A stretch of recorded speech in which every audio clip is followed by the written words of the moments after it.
Ini kisah para pejabat yang merendahkan dirinya, yang menghamba harta benda dan menjadikan negara dan rakyat sebagai sapi perah belaka. Saat kita semua menahan diri untuk melakukan ini dan itu, yalah beberapa politikus dan pejabat kita malah tetap bernafsu untuk nodong sana-sini, ngutil sana-sini. Saat kita semua mencoba bertahan di tengah badai, jungkir balik melanjutkan hidup saat semuanya begitu sulit, para politikus dan pejabat juga tetap berakrobat dengan anggaran. Entah berapa ratus ribu orang yang sudah di PHK, yang usahanya bangkrut, yang penghasilannya merosot. Tapi itu tak mengurangi nafsu para pejabat rakus yang tidak punya harga diri. Menteri Kelautan dan Perikanan bersama beberapa staf khusus dan pejabat kementerian meminta cashback dari setiap benih lobster yang diekspor. Mereka memakai uangnya untuk berbelanja barang-barang mewah persis ketika kebanyakan dari kita sedang mati-matian bertahan memenuhi kebutuhan-kebutuhan pokok. Saat banyak orang kelimpungan mencari ruangan perawatan karena kamar-kamar rumah sakit sudah sesak dengan pasien COVID, Wali Kota Cimahi malah memperjualbelikan izin pembangunan rumah sakit.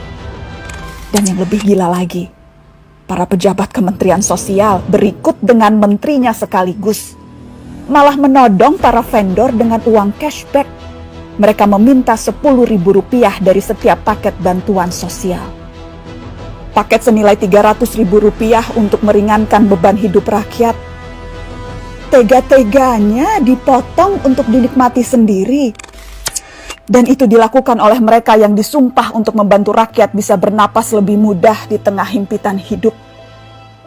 Inilah arti kebejatan yang sesungguhnya. Ampun ya Allah. Sejak awal, dana triliunan rupiah yang digelontorkan dalam bentuk bantuan sosial memang rentan diselewengkan.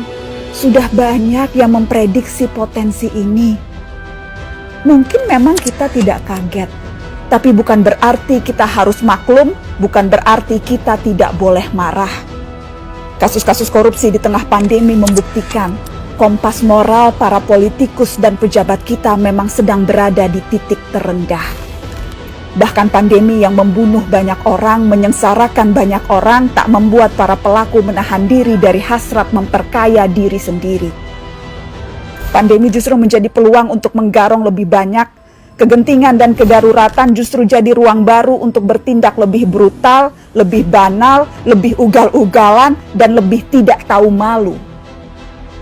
Publik, kita semua, justru dibebani pekerjaan tambahan. Selain harus bertahan hidup, kita justru harus lebih teliti mengawasi kebijakan dan penggunaan anggaran. Tambah capek, tambah pegel, tambah frustasi. Tapi pilihannya tidak banyak. Semakin kita apatis, semakin senang mereka menggasak uang negara. Pandemi terbukti melahirkan kebiasaan-kebiasaan baru, kecuali perilaku para politikus dan pejabat kita. Inilah kenyataannya, sudah sebegitu bangkrutnya moral mereka. Memang kita tidak kaget, tapi sangat wajar dan sangat pantas untuk kita marah.